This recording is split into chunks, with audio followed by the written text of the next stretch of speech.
Good morning, good afternoon, good evening, depending on which part of the world you have signed in from. Welcome to this very interesting webinar we have today. This is a platform that is being promoted by IBS Intelligence, and this webinar today, this edition is sponsored by IXC. And the topic that we are actually running on this session today is a very, very interesting one. I guess, let's say, the most spoken or the most discussed topic, the changing digital landscape. And I know that many of you are able to connect with this given the COVID situation. But I guess what would be very interesting today in our discussion is jump this into a conversation focused on what does it mean from an SME banking standpoint. And I believe this is important for us in a couple of ways. One is obviously SME banking historically has always been seen as an area that is, let's say, stuck in between the corporate and the retail space, and the ambit of the digital has actually made the proposition much more stronger. But more importantly, what we are seeing now is a lot of change, a lot of developments that we will actually be discussing with our panelists we have on the call today. So without much delay, why don't I quickly introduce my fellow panelists on this call. We actually have David, who is the head of customer experience and platform development at National Bank of Fujairah. David comes with more than 25 years of experience with his particular areas of interest and focus being in digital transformation, cryptocurrencies and blockchain, that is his area of interest, e-commerce, payments. He has to his credit, he founded the first P2P payments system in Italy. And he was, prior to his current role with the National Bank of Fujairah, he was the CEO for Noon Payments. He's also a co-founder of Noon Payments. And in his earlier avatar, he was the head of e-payments at UBA Banca. David, thank you for joining us today and welcome on board. Good morning, everyone. Thank you for having me. My second panelist today, Yanis, he's joining us today from Athens in Greece. He is the CEO for Zerar Consultants, which is a firm that focuses and specializes in technology consulting for banks and financial institutions. But his more important experience that I want to share with all of you today is he was a general manager and also a member of the board at Piraeus Bank in Greece. Comes with more than 33 years, if I'm not wrong, Yanis, of experience. Yeah, you're right. And he actually, not only has he been working in this field of computer science and information technology, but to his credit, he actually comes with a master's qualification from the University of South Carolina, California, in the area of computer science. So I got to watch you, Yanis. Thank you again for joining us today. Yeah. Good morning to everybody. And my third panelist today to introduce is Sagar. For those of you who are in the space of banking technology, he is somewhat a familiar face, especially in the area of banks, and not just in one region. Over the last 24 years, Sagar has worked, I'm seeing, in Central Europe, in Middle East, in Africa, in Asia, and I'm told he is next taking on Antarctica. Is that right, Sagar? Sagar joins us from Bombay. He is the sales and strategy head, the vice president at IXC. Thank you, Sagar, for joining us on the call today. Thanks, Ram. Greetings, everyone. So without much ado and delay, if I may maybe start the discussion today, and I do see we have attendees joining in, and there's a number of them on there. Maybe just to set the tone for the discussion today, why don't we start with a small poll where we could actually have all our attendees to actually poll on what we would rate as, let's see what we have as the poll one. So there you go. What would you rate as the most important success factor? Is it the voice of customer? Is it the prioritization? Is it the people and change management, or is it building your technology capabilities? Let's see. So David, in your experience, what have you seen as the latest experience that you have done? I know a lot of work has been happening on the SME onboarding front, and you've seen all these 4 areas coming in as challenges. Would you think all these 4 matter? Oh, Ram, I think that, reading the points you mentioned, voice of customer, technology, prioritization, and people, right? If I recall it, because of course I vote. I made my vote. And to be honest, yeah, in my view, in our experience, all this kind of 4 points are really, really important. If I tell you, if I would rank this kind of points, this kind of topic, I'll hold you especially for a minute, because I do want to make sure that we don't bias our audience. Oh, you're right. Yeah. Good point. Good point. I still see we have about 30% people more to vote. If I can encourage everyone who's on the call to complete the voting, we have another 30 seconds, and then we will jump back into the panel. Yeah. But I guess what is interesting is that you would think all the 4 seem to be critical. Yeah, that's what you're saying, David. Yeah, I think so. To be honest, I will not add or remove something. They are pretty important. Yeah. Interesting. But I will tell you after the results, which is the most important for me. Excellent. So we're going to end the poll now, and now let's see what the results are. And I am going to share the results. We see the voice of customer taking the lion's share of the votes. That is indeed the voice of the customers here in the webinar.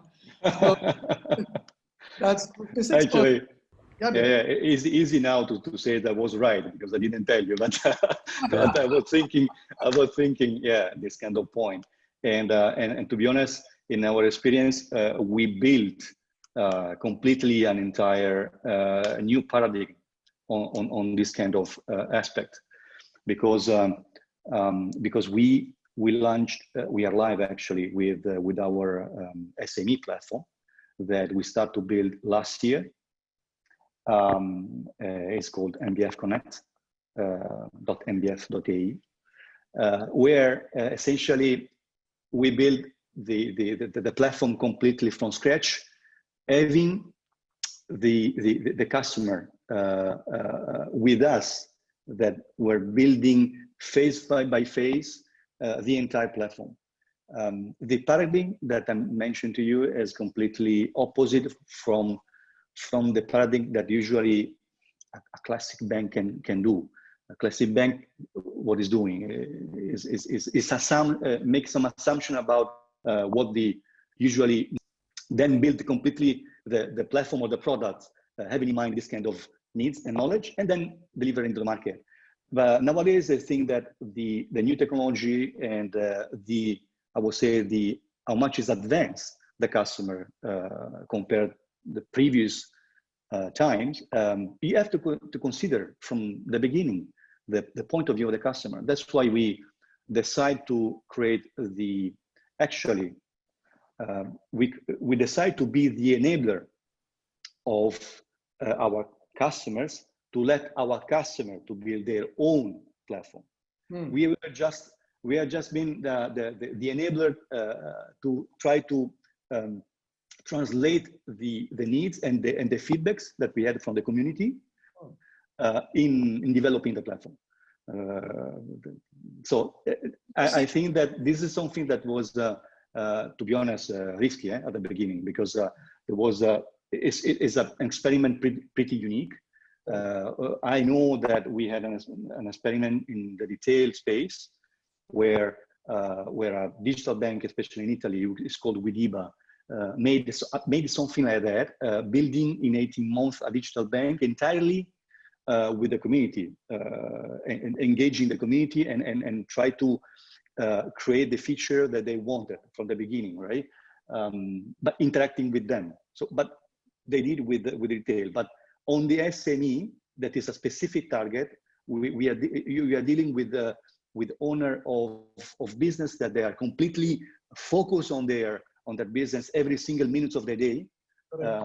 It's not easy. It's not easy. So that the idea was, let's create a community where we can open community where we can have our customer, non-customer, whatever, and let's try to engage them in our project and let them to be engaged in the community, asking them every day the kind of needs that they have. We map the needs, we map their wishes, their desires that they have in mind, and we build, of course, in phases, because we started from scratch.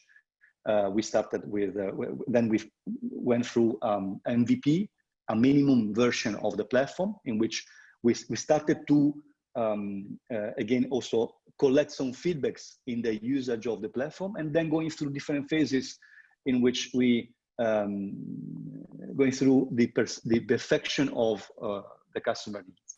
Having gone through this journey, David, I mean, if I may just ask a question, having gone through this journey more recently, and if you had to actually talk about what people generally tend to miss or overlook or ignore when they actually go through this digital onboarding journey of, particularly for SMEs, what would come up in the list as the number one or number two? What is missed sometimes? What is missed is the point of view of the customer and the feedback from the customer. It's easy. I mean, you can engage at the beginning, asking what do you think, what you would like to have. But then after you started the development, at the end, when you deliver, when you're going live with the platform, it's difficult to again stay engaged with the customer and asking more feedbacks, because it's not perfect at the beginning, as you can imagine. It's the first version. And the deal is, the challenge is to try to really get them engaged after the first version. This, I think, that is something that is sometimes missed. What could be overlooked maybe is the leveraging. Be convinced that technology can fix your problem, can completely overcome every kind of single problem in the. But it's not like that. Very passionate topic for you. E-commerce is, and you referred the word ecosystem twice when you mentioned about it, and even in my conversation earlier with you. Talk to me about how SMEs can be a part of the larger ecosystem. Your favorite platformification as a concept. Share with us, what you believe is the way forward. You mean what will be in the future, or how we try to deal with this kind of paradigm? I guess both the questions. I mean, yeah. What we again, it was an experiment at the beginning, and every day we are changing to try to fit with this kind of paradigm. Because when you are dealing with a community, things are changing very quickly, and the only thing that you have to do is to be quick and trying to adapting as much as you can. But at the beginning, the point, we are trying to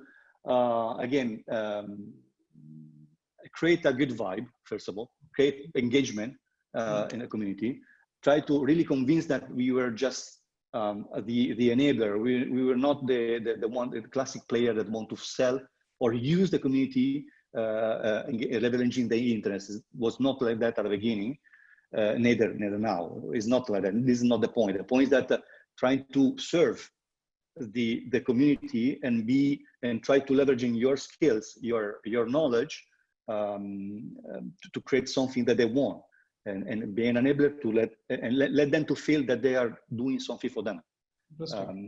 Any examples you want to share before we?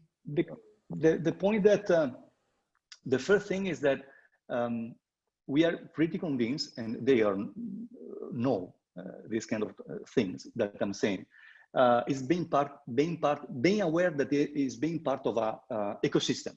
Right. That everyone talking about what is a ecosystem. But the point is that when a small business owner is doing something, is delivering a service, not just to the market is part of the ecosystem. Other business owner is part of the ecosystem, and between themselves can exchange also some view, some knowledge base.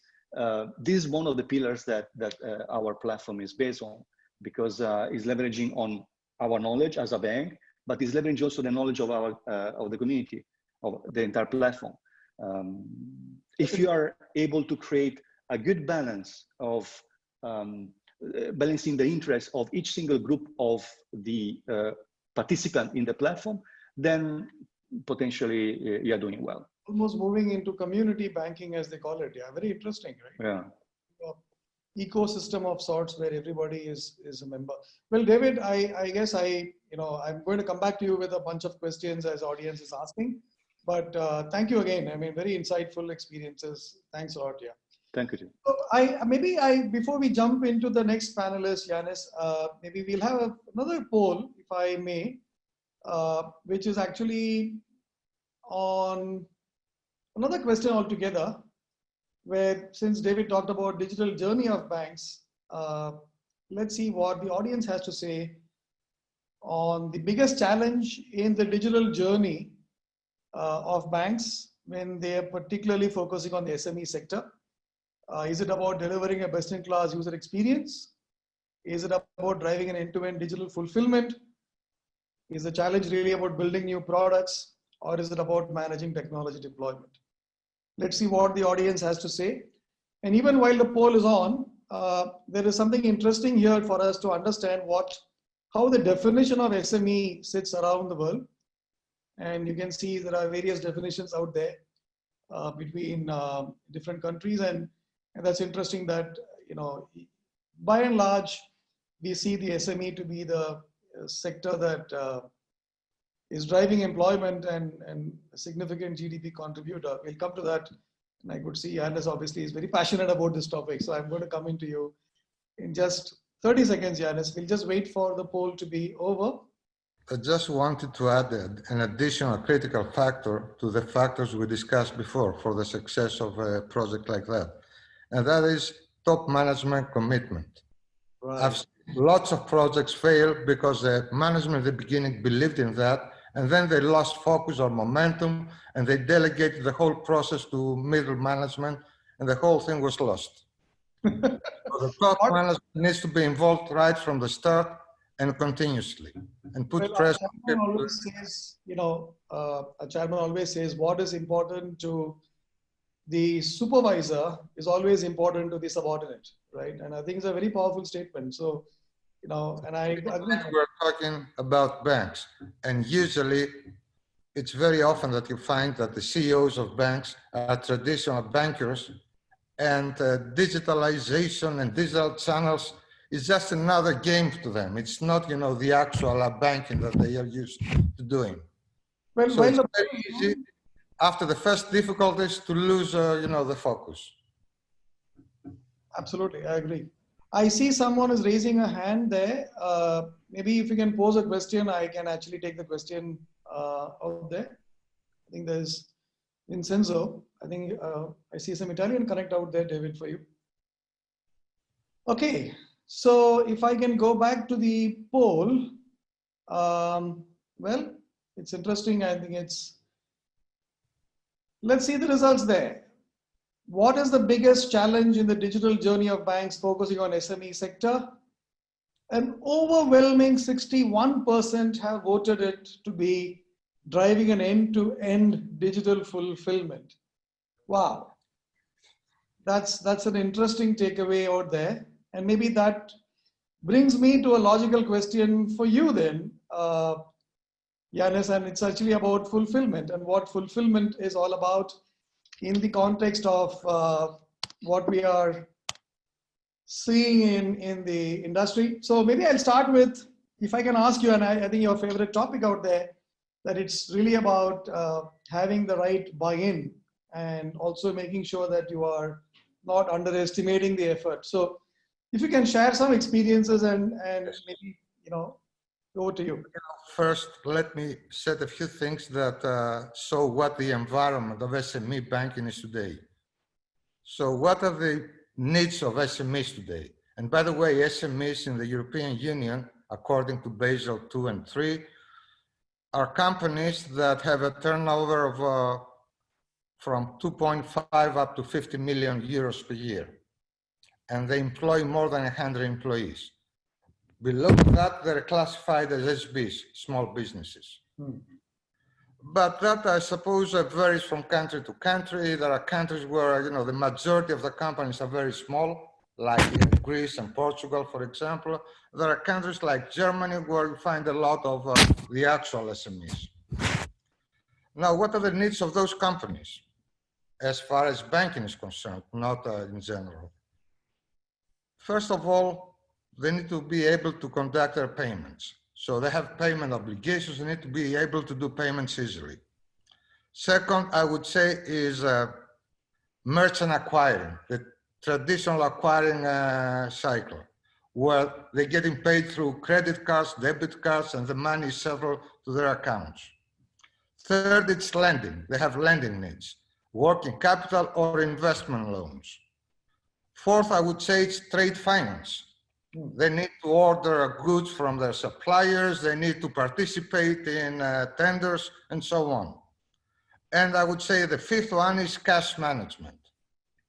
Cash management includes the traditional cash management, but to me it also includes things like factoring and leasing. So they optimize their cash flows and their liquidity. The COVID-19 era has put an additional strain and hit on the SMEs across the world. The reason for that being is that as compared to the big companies are very diversified usually. Look at Apple, for example. Maybe they're losing out of iPhone sales, but they're gaining a lot because of their cloud offerings and their servicing they provide. So they have this diversification. The small companies cannot afford to be that much diversified. So if they're hit very hard. Look at tourism, for example, where tourism has suffered huge losses this year. Because of this extra strain they have suffered, most of them in need of new working capital. They have exhausted the lines they had in the past, and they are in need of restructuring of their lending obligations, loan obligations. So they need grace periods, they need a freeze of payments, they need all these instruments that the banks can offer. And of course, that's a new thing. In most countries, the government step in and offer supportive measures in terms of subsidies or loans or interest-free loans, etc. So they need to manage and participate in these government support schemes with the assistance of banks. Of course, the COVID-19 has also introduced new habits. So we've seen all across Europe and the world that many of the governmental agencies all of a sudden started working over the internet. In the past, for example, in order to get a certificate, you need to go to the tax authority, for example, you need to visit the tax authority, have an application and get something on paper. Now, all of a sudden, within 3 months, all this has been automated and digitalized. So new habits have happened to the SMEs, and they expect these habits to continue with the banks. You cannot have the government sector modernize, digitize itself, and have the banks being traditional. Fascinating, fascinating. Europe, we have also, since 2 years now, 3 years maybe, the EIDAS regulation, which is a regulation that allows makes legal in the European Union for customers and people to sign contracts with digital certificates of a specific type, QES, but these contracts and documents and agreements can be presented in any court in the European Union and considered valid and legal. So that takes away an obstacle that was there in the past, that you could do a lot of things with a customer, but at the end of the day, in order to sign the legal contracts, you had to visit the branch. And that would break the whole digital process. In Europe, it just happens that most of the SMEs already have banking relations and already get some of these services from the banks through web mobile banking. So it's not a new thing. It's not the major thing for me in Europe. It's not how to onboard new customers. The onboarding mostly concerns startups, new companies that start now, but the existing SMEs, they already have a banking relationship. Correct. And most of the banks in Europe, I mean, I cannot think even of a single bank that doesn't have a web mobile banking that the customers can use. Now, the quality and the offering through these channels varies. Lastly, we have also the PSD2 regulation in Europe, which obliges banks to open up their platforms to third parties. These third parties can be payment institutions, aggregators, but it can also be the customers themselves. E-commerce was also picking up in the previous years, but because of the coronavirus, became very important. If a company does not have an e-commerce, let's say, presence, most likely they're losing a lot of business to other companies. So Well, this is very important. Yanis, I like to call this as the digital silver line of the Corona COVID cloud, right? The dark clouds Yes, of Corona has a silver line called as digital. It seems that Corona expedited a lot of processes. Absolutely. That would normally take some years to happen. Now they happen within 3 months. Accelerated, right? So I have to ask you a question before we move to the next panelist, Yanis. So you actually have seen it from the top, right? You've been Yes. a leader, you've sat on boards of banks. Tell me, if you were to make a measurement, if I was to say, how would you measure the impact if I was to go through a digital transformation, what we call as the changing digital landscape for SME banking? At the end of the day, what matters from the top? How would you like to see the performance measures to be laid out? Taking the side of the bank is the normal things that the banker would expect from banking. So we would expect to see profitability per customer go up. We would like to see cross-selling to customers go up. So a customer, instead of using a single product, using several services of the bank. By the way, I have an observation here. Most of the bankers, even the digital bankers, they like to speak about products. To me, a product is not what a bank does. Maybe somebody that produces shampoos has products, but banking is services. It's an ongoing relationship. It's not a product you sell and then you forget about it. It's a relationship. It's services. So you have to improve the services. And the other things that measure success is how many new customers you gain, measures like that. At the end of the day, however, it is profitability per customer. If you can have the profitability increase by 10%, you have a 10% end result in your books. End of the day, it's all profitability also, as you understand, is affected by the cost of operations. So if you can manage to digitize the whole process, you reduce the cost of operating, and that increases the profitability. Fascinating. Ram, if I may add just one thing, if it's possible. First of all, I was a bit surprised in the results of the point that you shared before, because everyone shared the end-to-end digital, if I recall, right? Right. I will take the first one. Try to have the best user experience, best-in-class user experience. Because when you are creating a process, digital process, you can create a business process end-to-end digital process that takes 5 steps. So an enormous kind of interaction, or 2 steps, right? A very streamlined process. So we can debate about which is the best user experience between the two. This is not a part of being digital. This is using the digital tools, the digital feedback from the customer to improve and streamline user experience, right? First one.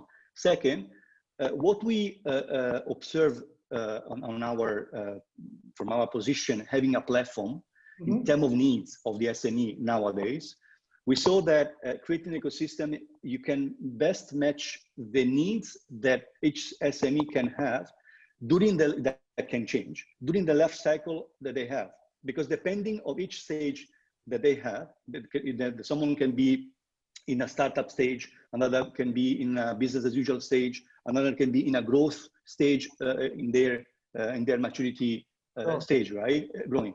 And each single stage can have different needs, right? So being in an ecosystem, in a platform, you can easily, if the platform owner can pull the right stakeholder in the platform, the majority of the most stakeholder, the SME can satisfy more needs, right?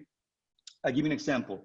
In the COVID times, as you can, and also James rightly, I think, raised, the point is that everyone can need to have a digital presence, a digital expression of their services or the products. The platform has created a specific section for delivering e-commerce services and for also build directly with the SME specific digital presence, because now they need something like that. They need to have a knowledge. They need to have someone that can let them to be digitalized in that sense. Interesting, very interesting. Well, maybe there's a reason why you call yourself as in good hands at NBF. We are trying. We are trying to do our best. No, I thank you for that input, David. And Yanis, before I let you go, I want to ask a question, and then we'll take maybe participant questions later in the session today. Just one last point. I know you've been very, very passionate about prioritizing and picking those processes that actually are frequently used. And Right. you've been an advocate of making sure that you don't do everything at the same time, but make the right choices. If you can take 30 seconds to just give your thoughts on that, please. Yeah, I would say, as it is in every big project, if you take digitalization of the SME, let's say, processes, it's a number of processes. And usually in a traditional bank, they are operated by different departments. So banks are organized in departments. A department does some job, then it passes the work to the next department and so on. Digitizing means that you have to change all that landscape.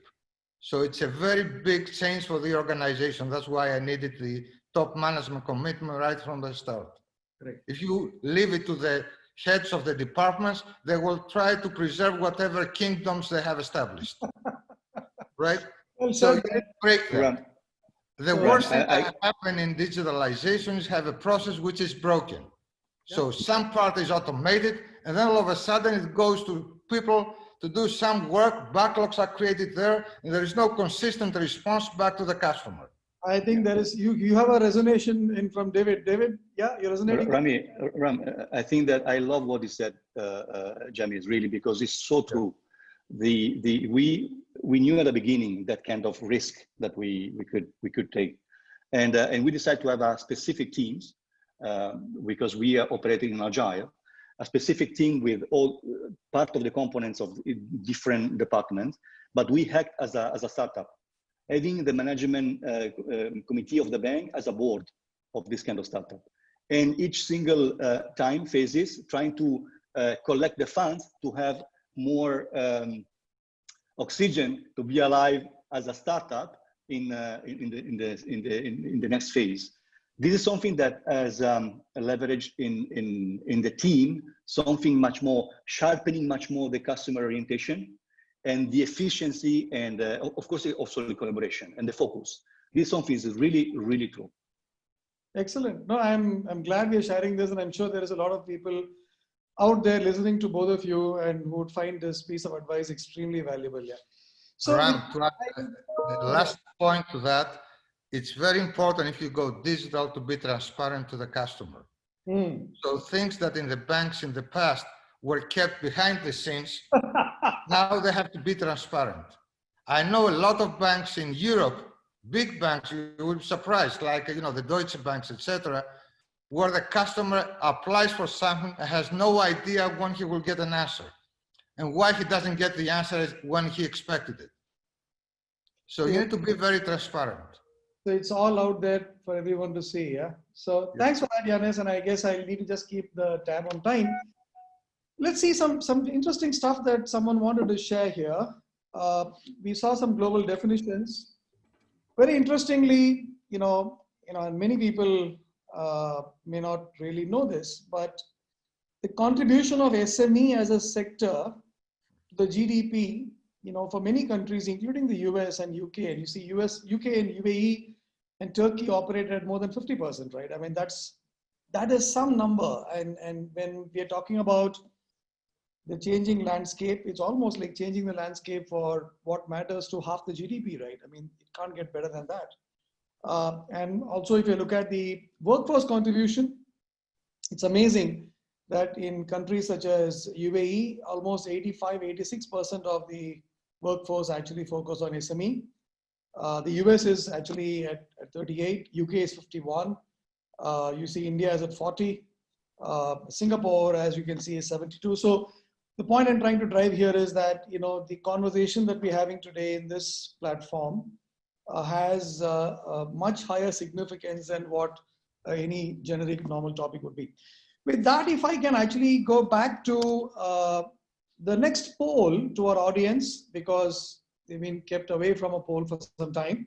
So here we are with the poll number 3. So if you were to actually look at the, let me launch the poll there. What would be the single most significant impact that you believe is likely to emerge from a digital SME landscape? The poll time starts now. We have, is it about faster and easier onboarding, which helps with a better experience? Is it about having a larger reach and a wider reach and therefore enhancing your portfolio? Is it about having different products to different segments and therefore differentiating your segments better? Or is it about straight through processing or STP and digital fulfillment, which eventually helps in improving efficiency, which improves your profitability? So is it about customer experience? Is it about enhancing the portfolio?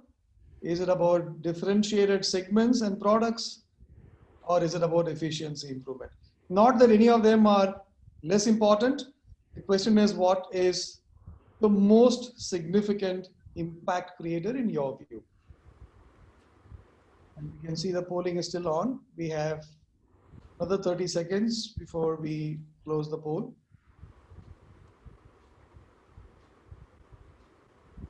It's pretty hard to choose amongst this, isn't it, Sagar? That's true. That's true.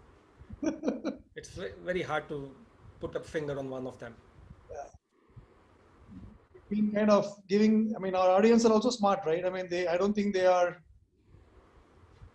clearly. Comment. That's why let's wait.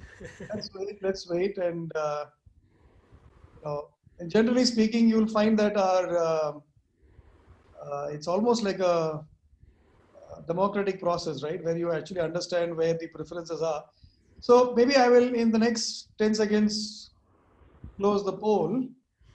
And the audience seems to actually be resonating with what we just spoke. It seems to be an equal distribution across all the 4. So yeah, so that's interesting. That's interesting there. Well, we go to a question for you then, Sagar. Sure. And maybe I'm going to ask you, well, we actually had bankers share their perspective, and it was interesting to see it from, someone who's driving the whole transformation, someone who's seen it from the top. Maybe I'm going to ask you a question. How is digital adoption different, from what would be a normal technology transformation, and especially when it comes to SME banking, Sagar? Got it. So thanks, Ram. And I know there are quite a few bankers attending the session. And they have closely worked with the SME customers and aware of different aspects of digital banking. So what I intend to talk now is our experience as a solution provider in this ecosystem, and possibly will highlight some of those aspects that have higher impact on this digital banking journey. Now, one point here is, and that's a pertinent question in terms of multiple stakeholders involved, different variables involved. How do we have a standardized product offering? In every country or region will have its own norms or KYC, and then onboarding requirements will be different. Similarly, there will be various third-party applications to interface for AML, credit check, and all other processes. And then add to that, every bank will have its own independent, different processes that has come out over a period of time, all these manual processes and so on. They will have different application, IT stack, and so on. So with these disparate things, how do we come with a standardized product offering? And only one thing I can say, which is common across all these banks, is that the expectation is that the onboarding solution should be implemented in few weeks. And that is where I would like to just give some of the dimensions here. First is what we consider is that the SME segment is, all of us will agree with that, it's not as matured as corporate segment. So customer experience, localization in terms of language, digital gestures, all of these are equally important to increase the relationship between the bank and the SME. And this is required so that we can reduce the higher usage of conventional channels, so that's call centers and RM or the branch and so on. Also, what is required is bank to have the process easy for the SME to understand. And I'm bringing in the transparency angle here as well, which Yanis talked about. So there's quite a few examples here one can talk through in terms of what is the exchange rate used, why is the exchange rate so and so, what is the interest rate used, what are the options to reduce that interest rate, how can you have communication on product offering, what is the eligibility for that particular product, what is the duration for completing a query or a transaction, and so on and so forth. Now, what we have also realized is some of the challenges while going for digitization is that banks typically want to retain their existing forms and processes. Now, there is always an inclination to have coexistence of manual and digital processes, and to the extent that they would like the manual and digital forms to look alike. Now, this becomes a challenge to a digital solution. And so banks will need to have a look at adopting new processes or align the processes to reap the digitization benefits fully. There's also a lot of focus in digitization towards customer-facing journeys, and there is relatively less focus if you look at the internal process digitization. A lot of times this leads to duplication of work. And I can cite through examples here. So banks would like to complete the onboarding through the digital channel, but when it comes to moving the data into core banking, it is all done manually. Similarly, while the customer onboarding is digitized, the product onboarding or the allocation is done manually. Now, having said all of this, we also seen that banks delay the digital onboarding because the complete STP is not in place. But even with the current technology enablers, the accelerators, even what is possible is 70% improvement in timeline and cost optimization. With the regulators also opening up the framework more and more, we can look at achieving that STP in coming time. So banks should not stop taking strides into digitizing, waiting for full STP. So these are the points I can bring. So, I mean, so you touched about some of the raw nerves that banks really. I try to make it practical. I mean, the whole idea. Things we face, and these are the things we try and solve day in, day out. I mean, to other. That's where the value of this webinar is, and I'm sure that's what the audience is looking to hear. Listen, I mean, you talked about weeks in getting digital onboarding on play. Talk to me about time to market. How critical is it? What is different in, we had Yanis talk about COVID situation. I think there is, people want digital as of yesterday. So what's your experience? Yeah, you touched the right one. The point is, in the current situation now, it has become more and more demanding in terms of how the projects have to be expedited. So yeah, there is an expectation of a quick launch for the initial solution, and also that the further updates have to be quicker, and it will be applicable both for the onboarding engagement as well as the servicing and the banking requirements. Now, we have come across these situations, have been able to do all of this with some of the things that we really follow as guiding principles. Firstly is that there is no one-size-fits-all solution that is available in terms of SME onboarding, or it is linked to mainly the regulatory framework of the region or the specific country, also the parameters which are specific to that geography. So what is important to have the pre-built assets which are really global in their usage, and they can be then customized to that specific country or that specific regional needs. With that offer, then you can get very close to the single product offering that can cater to the markets across the globe. This is where I started with in terms of having that standardized product offering. A few instances here, meaning we know UAE introduced UAE Pass, UK has Company House, India has Aadhaar, Other countries are also catching up on that. So what is required is that the solution should be quickly able to integrate with some of these new systems that are coming up, with most of the countries now coming up to that bandwagon. Two, the solution should be able to quickly address the newer things or the trends in digital landscape. So what I mean here is video KYC, digital sign like DocuSign, or facial recognition, document annotation, OCR capture for standard documents like national ID or passport, and so on. Lastly, what I can add is that the SME onboarding process, it currently tends to be more complex with multiple touch points. I mean, if you look at the onboarding, as against retail onboarding, you have only customer touch point normally at the beginning of the journey, but there are multiple in case of SMEs. So according to the SME onboarding solution should be a combination of such small, loosely coupled journeys. Multiple of them, like customer authentication, dedupe, capture the customer information, AML, and so on and so forth. So if you have a combination of short, loosely coupled journeys, it's very easy to reduce the onboarding time, and also makes it easier if the process change is required at a future date. Very interesting, yeah. Good old days when I was going to, when I was going to school, there was, I used to be in a place where my public transport was a little far away. So I used to take a bicycle, go some distance, leave the cycle there, and then jump onto a public transport, get off somewhere and walk a distance. So you're saying you need to have multiple journeys to fit the destination, yeah, different formats out there. Interesting, very interesting.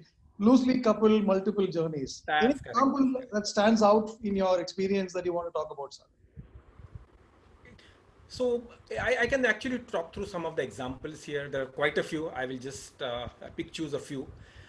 What we have done with one of the UAE banks, and they had different digital banking solutions, one for retail customers, another for SME customers. And what they finally had is a single solution for both the segments, which ensured there is more stickiness for the bank for both the segments. In addition, from a technology point of view, it was very easy because they had to maintain a single solution instead of two disparate solutions. Similarly, what we have come across in Cambodia and Southeast Asian market is to extend the solution to supply chain financing and possibly look at aligning corporate banking and SME banking. So banks can look at ease of onboarding for the suppliers and the dealers of corporate customers based on the corporate customers' credit line and so on, and get these suppliers or dealers of the corporate customer quickly onboarded with minimal KYC. Similarly, another thing that we came across was how banks are effectively using digital for process efficiency and even cutting down costs. This was visible in Malaysia and in Indonesia, wherein banks used digital self-onboarding, wherein SMEs were able to upload the basic forms, and that was used to take the decision on which applications do not meet the stated parameters of the bank and hence were forthrightly rejected. So that really helped keep down the application that they need to focus on to bare minimum, and then the RM will only visit those for which the bank needs additional information and further checks and so on. Taking example of the Western world, meaning what we have seen is one of the biggest clients that we have in the US, and I'm now talking about the COVID situation. What we had for them is an onboarding solution working only on the tablet. Now, the expectation was in a month to 6 weeks to have the same solution extended to the web, because in these situations, the RMs were not in a position to go to office and do all this on the web. And that is where we were able to extend that solution onto mobile, and RMs are now seamlessly doing those onboarding.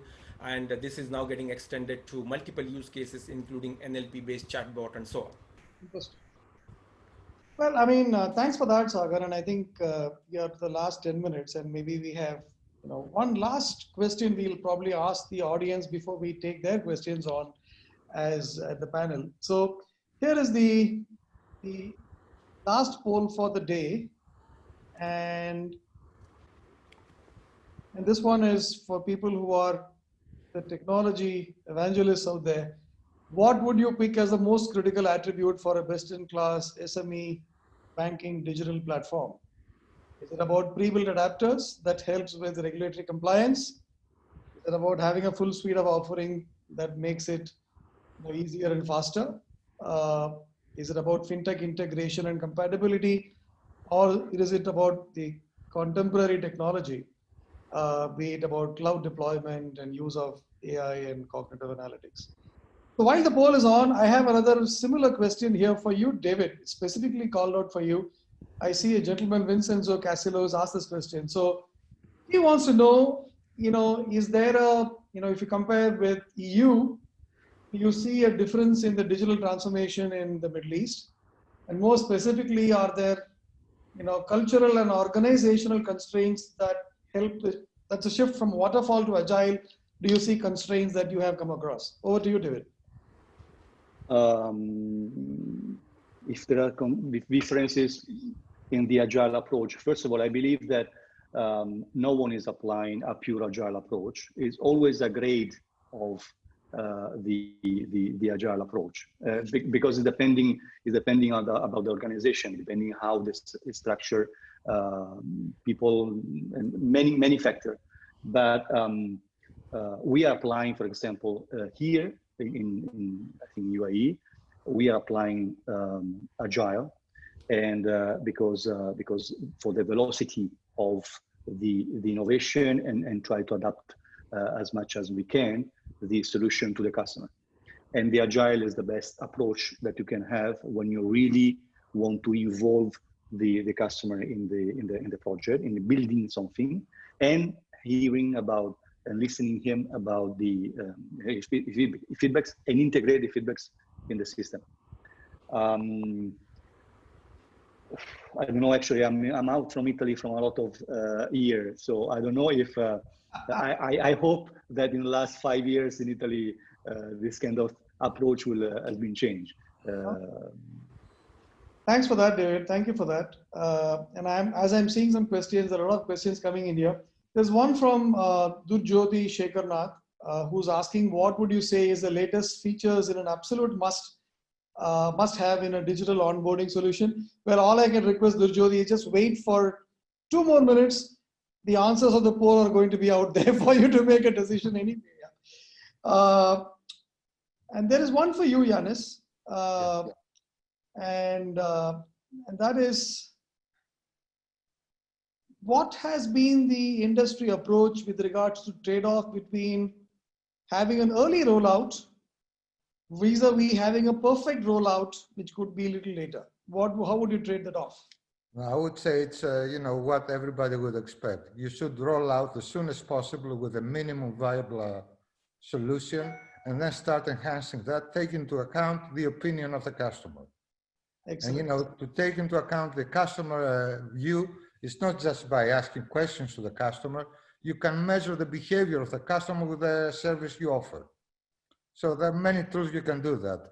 Check the clicks, check whether he hesitates to go into a page, things like that. And you can tune your system to be better fit to the customer need. Thank you. Thanks for that, Yanis. So here we are at the end of the poll, and let's see what the audience have to say. Well, it's very interesting. You see that 38% of the audience believe that the full suite of offerings for an SME banking is the most critical attribute. You got your answer, Durjoti, there, having a full suite of offering. But there are 2 other attributes that are seeming to be not very far away. Having an easier compatibility with the industry, an ecosystem integration, and having pre-built adapters, which helps you to align with local practices and regulatory compliance. They also seem to be closely there. What's surprising in Sagar, and maybe I'll pick this one on you. I mean, having rich contemporary technology you seem to be way down the pecking order. Is it because it's more of the means than the end? You have a point of view on that?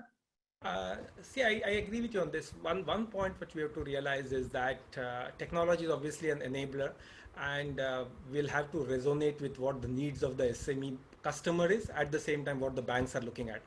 So I will look at each of these points. They are some way linked to technology itself. If you look at faster time to market, easier compatibility, if you look at following local practices, if you have looking at adapters to be in place so that you can quickly do the implementation. To a certain extent, all of them are linked to technology, but yes, technology would be a driver to ensure that you reach to what Yanis and David have talked about in terms of achieving that customer satisfaction, getting customers as part of the journey, and eventually arriving at the full suite of offerings for SME banking, as the poll says in terms of premier point here. Thanks for that, Sagar. Thanks for that. Here's a question. I don't know. The question is from Ramani VB. His question is, how are the plans of the government and there's a need for having a regulatory, legal, technology infrastructure and going digital, and finding government has different solutions may actually spike the efforts of the banks. Any comments from the panel? Maybe I can get started. I think the point is right. We have come across different governments have at different stages of maturity in terms of adoption of some of these solutions. And all I can say is that many countries are following this. I made a mention of that in my discussion as well. So it is definitely a matter of time before all of them will have standardized processes. All of them would have a standardized, centralized database which can be tapped into. And the processes that will be followed for onboarding as well as banking will be specific to the banks, but the regulatory framework has to be come from government as well as the central bank. And most of the banks, central banks and government are Doing something. Almost there is what I will put I it think as. that's valid. In fact, that brings me to we have last 2 minutes and I do want to do as much justice as I can to the questions. There is one for you, David, from Tejas. The question is, the idea to build digital offering involves huge investments. And I know you remember you mentioning that you have to go and ask for funds every now and then, but then the whole idea is that you can reap benefits only via scale in digital adoption. So how do you strike a balance between channels, products, and scale? It's a tough one, yeah? Good question. We are finding the balance between channel, products, and scale. Yeah. When you are approaching an ecosystem, when you are building something, a platform essentially, the platform is not a product that you are getting live in the market, and you are just you're just checking how many of customers you are using the product. The platform is made by different category of users that they have different category of interest. They are interacting between them. It's a bit more complicated. The point is that the volume is the right volume for us is the vibe that you're creating within the platform between all the users that are interacting in the stakeholders that interact in the platform. Every single we are thinking about phases. We are thinking about stages that we are creating. Now we have a first stage of the platform in which we are building all the stakeholders and all the knowledge base. We are pretty in a good stage, but the next stage will be more features that will allow us to also have different kind of satisfaction in terms of needs. So the volume of now will be different from the volume of the future. And then another thing, a platform should be open. The way in which we are building the platform is not a closed platform in which just the participant of the platform can use. It's an open platform. That means that different part of the platform can be used in different external platforms. That means that maybe you are able to open a bank account not being inside NBF, but being in a different platform. In the meanwhile that you are opening an account on, for example, in Amazon or stuff like that. So that is the value of the ecosystem. So that the KPI, this kind of balance, is something different. And I think it's also emerging, right? I don't think there is one right answer, and things are emerging as we speak as well, isn't it? I agree. So I think it's time for us to draw the curtains, but I just want to leave with this one last word here. I mean, some of my team members, Fahad and Saloni, thank you for this. There's a lot of, if I was to look at the buzz that's happening around in the industry, what you're seeing here is, every single word out there, be it automation to trade finance, to open APIs, to omni channels, to utilities. There's an overload of new jargonese that actually is you can see it out there in the industry. But guess what? I think, end of the day, and I like the way Yanis spelled it out. End of the day, what matters is what the customer is going to use as a service from you, and how ultimately what does it mean from your own profitability and your impacting your financial standpoint, right? So with that, if I may thank each one of the panel members and the audience for being with us for the last hour. I hope this was useful. You are more than welcome to pose your questions to the panelists. You can still reach out to us, and we'll be happy to kind of get the channelized, and hope to see you soon in the next session.